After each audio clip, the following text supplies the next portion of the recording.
Launching a website is something that most people will only do once, maybe twice in their entire lives. So I wanted to go over a few of the tips that can help yours be a successful one. It may seem obvious, but the most important key to having a successful website launch is just making sure that everybody knows about it. It's not enough just to tell a few of your friends, family, and a couple of clients, and then launch it and hope that it's just going to bring people in on its own.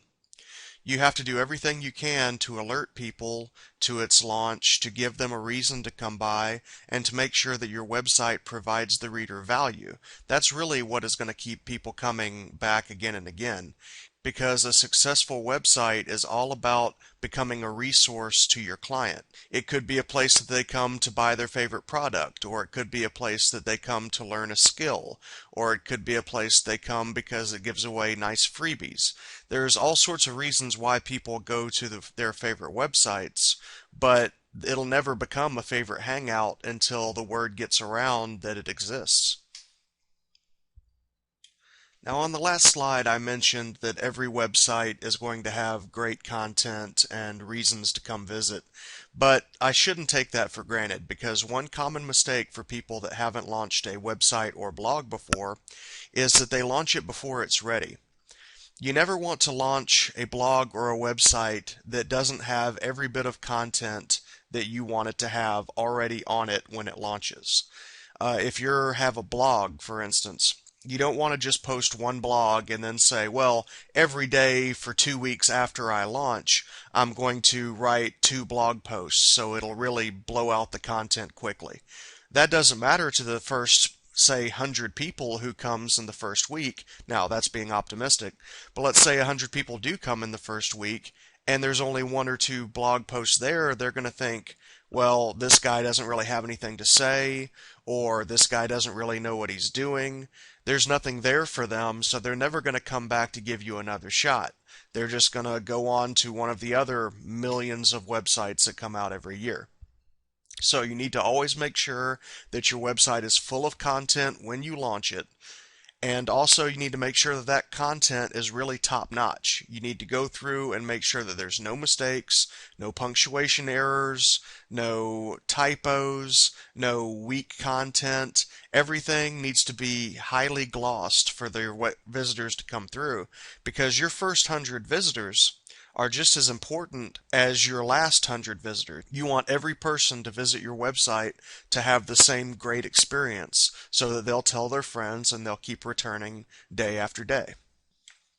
Tip number 2 is the digital press release, and I believe it's one of the best ways to get the word out about your website launch. There are a lot of different ways to do it. You can do it through free services, or you can do it through paid services like PR Web. But it reaches a lot of different audiences that you normally wouldn't be able to contact other ways. And it also lets you get links back to your website that'll really help the search engines to notice it and to start raising it up in their rankings, because the more links you have to your website, the more that they think that your website is relevant and important. As I said, you can put it through on free services like ClickPress and PRLog, and they're good. They do release it to a small selection of audiences, but you don't get nearly the release of a paid service. PR Web may cost $100 or even $200 for a press release, but it's going to reach a much higher quantity of people, a lot bigger audience, and usually a more targeted audience to the subject of the press release. So it depends on your budget, but I always recommend starting a website launch with a press release, regardless of if it's free or if it's a paid service.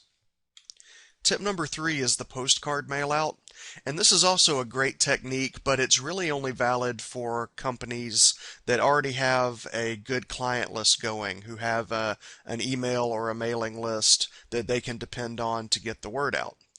To do a postcard mailout, all you do is get a lot of postcards. You can usually do this through bulk rates, so it's not that expensive, and just write a little friendly reminder that your website's been launched, and put the URL down on the postcard and send it out to your mailing list. If you only have an email mailing list, You can do the same thing with email marketing, but I think that the postcard mail out may be a little bit more effective because it makes people feel like you took the extra trouble to actually send them something rather than just send out a mass email.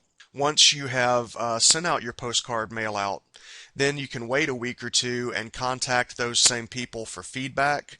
You can find out what they thought of your website, what it needs, what it has that they really liked, and also it'll give you another chance to connect with them and maybe find out if they want to hire your services or purchase your product. It just gives you more interaction with your mailing list.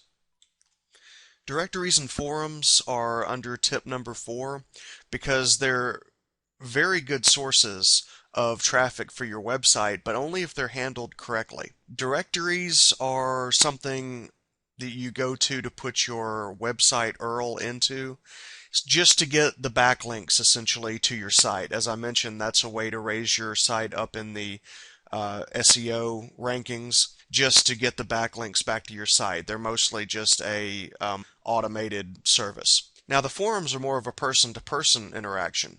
You go into forums that you think that your audience will be frequenting and just hang out. See if you can answer questions, see if you can help people with their problems, and get to know everybody else in the forums and make connections with them.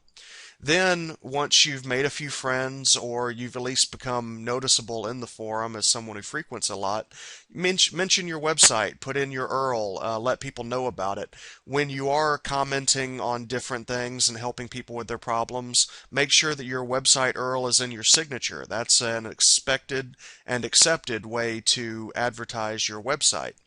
But try not to be the guy that just goes into forums to advertise. There are people carrying on conversations in there. There are people who go to forums to interact with their friends, and they're not going to appreciate someone just jumping into the middle of their conversation and shouting out that their website is launched and then leaving again. Treat everyone respectfully, and forums are a great way to not only get links back to your website, but also to get traffic to your website from the people you're talking to in the forums. Guest blogging can be intimidating to try, but it is a great way to get your website noticed as well as inviting traffic back to your site. Guest blogging is essentially when you contact a well-known blogger in your interest range or on your subject, and you just ask them if they would mind you writing an article for them to post on their blog.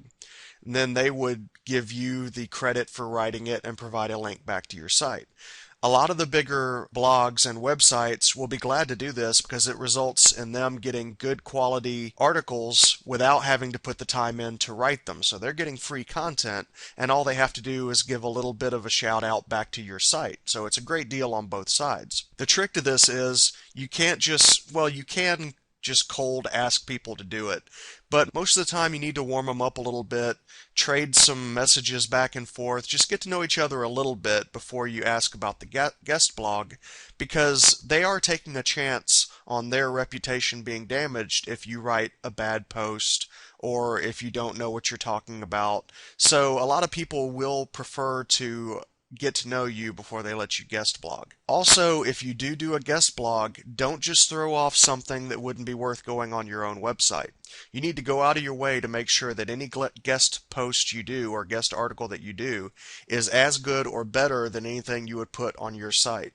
Because not only is that person depending on you to give them good content, but all the traffic that you want to come to your site is going to notice that first post. That's their first introduction to you and what you offer. So you really want to bowl them over with great content so that they'll come to your site and invite their friends. There are tons of different techniques and things that you can do to increase the chances of having a successful website launch, but I really think that if you do all 5 of these tips, that you'll have a good shot at bringing in traffic to your site as well as building some needed backlinks. If you would like to learn more about website marketing or design copywriting, feel free to drop by my website at www.designersbf.com. There's some free ebooks, reports, and instructional videos like this that you can take a look at. Thank you for listening.